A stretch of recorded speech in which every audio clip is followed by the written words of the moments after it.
Like damn, she in her mood. Like damn, she in her mood.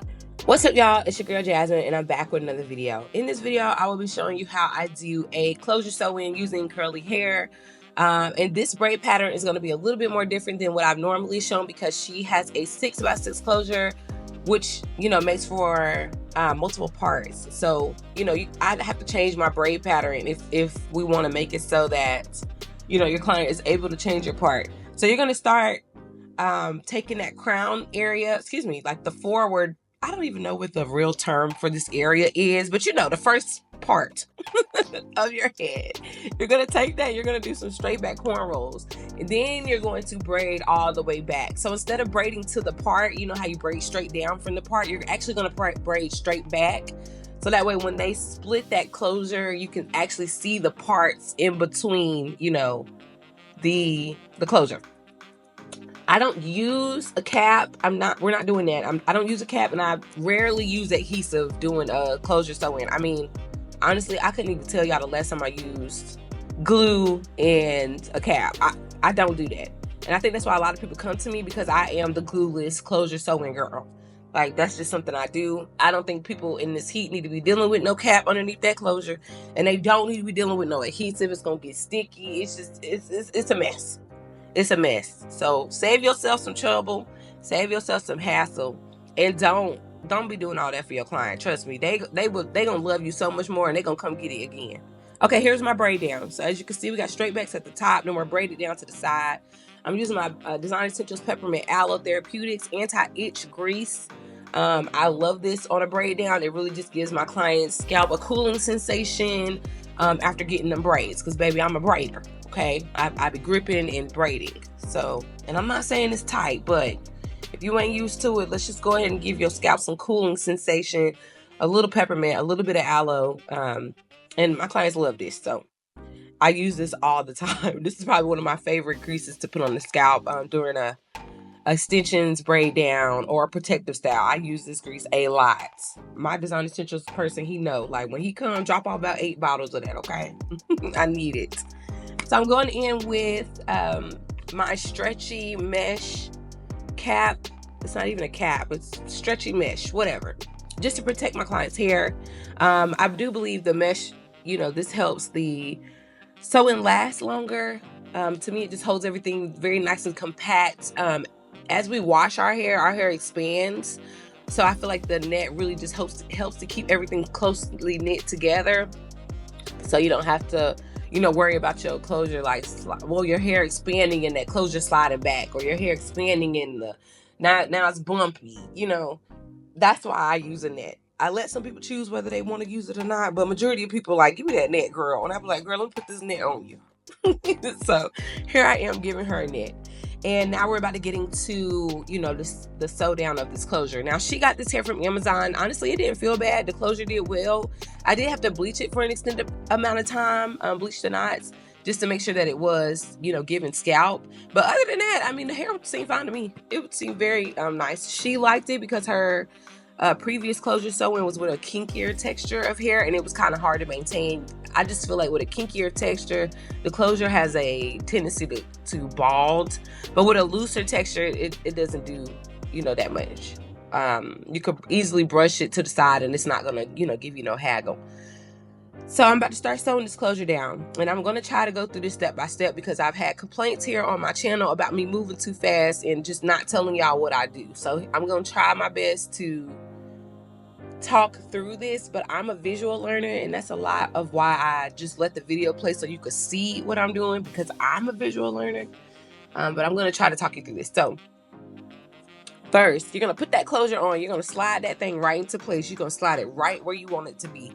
I normally make sure that the hairline is a little bit further than my client's natural hairline. The closure is going to slide back eventually, so you want to make sure in the beginning that it is up a little bit further. So I'm going to start there. I'm going to go from the middle part over to the side. So I'm going through the closure, and I'm sewing it downward. I'm going through up the closure, and I'm going to go back down the closure. I do 2 stitches on each braid. As you can see, I'm going down. I'm going through the closure, and I'm going down. Okay? She's holding the other side to keep this thing straight. Like, because because if it start getting crooked, baby, you're going to take this closure up. It's just not doing right. So I'm just going 2 stitches on each braid, and I'm sewing the closure down. I'm going through the closure and I'm pulling it down. I'm pulling it taut down. And again, she is holding the other side to make sure that this is hold it sturdy. I do this on all of my closure sew-ins. Either it's the braid is going straight down on the side, or it's cornrowed back like this. I always go across the braid in the front. This allows you not to have to use adhesive. You have to sew that closure down in the front. And I'm be honest with y'all, when I first started doing this, I was not sewing the closure down in the front. I was just sewing around. Girl, that is a hot mess. Why was I doing that? People closures breathing in the wind. That's not funny. But anyway, so I could sew that other side down, and once I did the front part, I just let the thread hang. So I didn't cut the thread yet. I just let it hang. I just tacked it down, and I'm letting it hang while I come back on the other side, and I'm going to do the same thing. I'm stitching through each braid twice, and then I'm sewing downward. Like I'm sewing in a downward fashion. So I might sew up first, and then I'm gonna go through that closure and I'm gonna pull it taut down. And I'm gonna be honest, because I'm on the front of her head, I am asking her 1,001 times, are you okay? How does your scalp feel? Because you don't want to put too much tension, especially on the front particles of someone's hair. That's normally where, you know, the hair can break the easiest is around the perimeter. So I'm asking her 1,001 times, like, hey girl, how does this feel on your head? Your clients, don't assume they doing all right now, because a lot of them for some reason don't be wanting to, you know, they don't be saying much. So, but as you can see, clean parting. Here we go. Another clean part. And it's clean like that because of the braids underneath. Like I got the parts, her real part is showing underneath the closure. So like if I was to part on top of the braid, of course it's gonna look a little black, you know what I'm saying? But because I have did those straight back cornrows, she could literally part her hair all the way across, all the way over. So just to go ahead and get this closure situated, I'm gonna cut off that lace, cut in a jagged line. Don't cut in a straight line, because if you cut in a straight line, baby, it's gonna be giving just that lace. It's gonna be giving, girl, you got a closure on. And you don't want to give that. That is so like, what, 2011, 2012, when closures and lace started first coming out, baby, we was looking a mess, okay? We was looking a hot mess, me included. I'm cutting that thing in a jagged line, just so when I do tack this down, that lace should disappear without any like super hard detection. I'm gonna pull out a little bit of baby hairs, but she don't want no baby hairs. I'm really just creating, like, you know how we got those shorter hairs at our edge line. Even if you don't like lay them, I feel like everybody does have a few hairs that's a little bit smaller. To start, I'm gonna spray a little bit of this Eben spray on my hand just to pull some of those hairs out, just so they can in fact lay forward. And I think that these hairs are what helps the closure to lay flat in the front. Again, it doesn't necessarily have to be a baby hair. And you about to see, I'm gonna cut these pieces. It doesn't have to be swoop-a-doop to the side. You just want to add a little bit of hair because it helps the closure to lay forward. Because again, we're not using adhesive.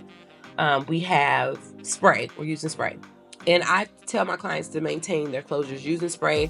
Majority of the time it stays down, but if you need to, I would suggest spraying a little bit of spray on your hand and then taking your finger and dabbing it in the area and then tying that thing down. So as you can see, this look good. Okay, it's giving, okay girl, I see you got a little bit of hairs in the front, but it's not no swoop-to-doop baby hairs.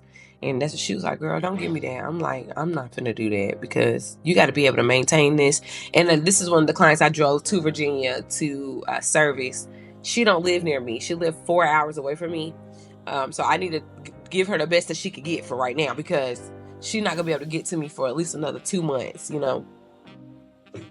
So tie that thing down using a wig band. Just make sure it is tied. I'm gonna go ahead and separate her middle parts, and then I'm gonna just, you know, braid that up just because we know that that's where it's gonna be.